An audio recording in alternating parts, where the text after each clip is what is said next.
have a SOC 2 report, how does it impact the sales process? So there are many ways that a SOC 2 report can impact the sales process. The main one is it can reduce the amount of time you spend responding to questionnaires. Unfortunately, it probably won't eliminate responding to questionnaires. It's just the nature of the world we live in with vendor risk management right now, and the larger financial institutions, the larger hospital systems, just the larger enterprise customers are probably always going to be sending questionnaires. There's going to be information that just probably isn't included in a SOC 2 report, and they need that as part of their vendor risk management programs. So hopefully when you get a SOC 2 report, it will reduce the amount of time and the number of questions you have to answer, but it won't eliminate it. Another thing it does as part of the sales process is that it shows you're serious about security when you have a SOC 2. You've been independently audited, so it provides that additional level of assurance to your prospects and customers when they're looking at you and working with you. It gives them that confidence that, hey, they took the time to get independently audited, and this is a unbiased third-party opinion.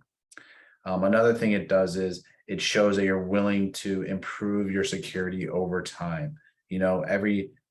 These audits, usually as you grow, you're going to have more complex systems. You're going to need more controls in place to meet those criteria. So by getting that SOC 2 report and maintaining it over a continual basis from year to year, you're showing your customers and your prospects that you take security seriously and you want to continuously improve over a period of time. It also demonstrates that you're able to maintain a strong security program, right? So if you have to have that continuous audit, on a rolling 12-month cycle, that's not easy to do, right? And if you're doing it and having a pretty clean report every single time, that's a pretty good achievement, right? So you're showing that over a period of time, and it just shows prospects and customers that security is important to you. You built a strong program and you want to maintain it on a continual basis. Does SOC 2 help establish trust? The easy answer is yes. It's an independently audited engagement. It's a third party attested by a CPA firm. CPA firms are supposed to be protecting the public's interest. So yes, in short, SOC 2 reports help build that trust with your customers and your prospects.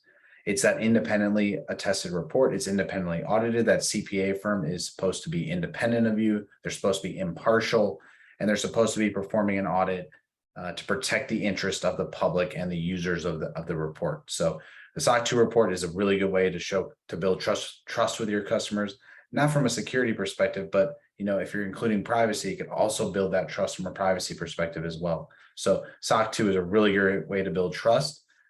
It could also go the opposite way though. So if you don't have a clean report, it could also, you could also lose that trust. But hopefully if you're getting clean reports, or if you do have exceptions, you're showing your prospects and your customers that you are remediating those problems and you have future plans to fix those and prevent them from happening again. What are some common use cases or scenarios that customers are asked to provide a SOC 2 report?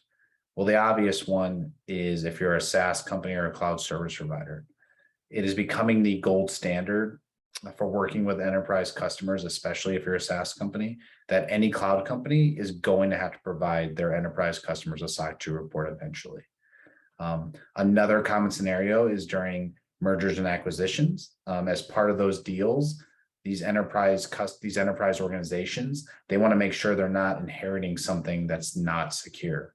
So showing them that you have a SOC 2 report and showing you having it over a long period of time helps build that trust, and it helps speed up those due diligence process as part of that M&A process. A third scenario is if you're working with a government entity or other government, usually state and local governments. A lot of times they will use a SOC 2 report as part of their vendor risk management programs, so it could be a good use case for that.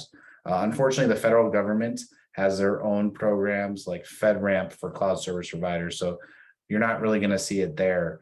But at the state and local level, you possibly could see it there. They are kind of moving to what they call state ramp now. So the state and local might not ask for it as much, but that's also another common use case I see that a SOC 2 report can help when you're selling into the state and local government space.